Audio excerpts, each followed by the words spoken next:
কাবুলের শহরের জীবনধারায় সকালের নাস্তার একটা বিশেষ খাবার প্রচলিত, সেটি হচ্ছে গরুর পায়া।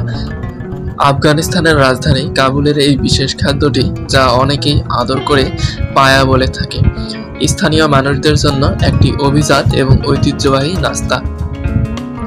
পায়া মূলত গরুর পায়ের মাংস, হাড় এবং চামড়ার অংশ নিয়ে তৈরি একটি সুস্বাদু এবং পুষ্টিকর খাবার। আফগানিস্তানে পায়া বিশেষ করে শীতের সকালে প্রচলিত। এই খাবারটি দেহকে উষ্ণ রাখে এবং শক্তি যোগায়।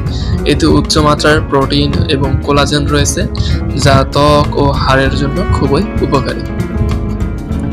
পায়া তৈরি করা হয় গরুর পায়ের মাংস ধীরে ধীরে সেদ্ধ করে। এতে আফগানি মশলার সমন্বয় এবং দীর্ঘ সময় ধরে রান্না করার ফলে এটি নরম ও গাঢ় স্বাদের হয়। মাংসের সাথে বিভিন্ন রকম মশলা, রসুন, আদা, দারুচিনি, গোল মরিচ ইত্যাদি মিশিয়ে পায়া রান্না করা হয়, যা খাওয়া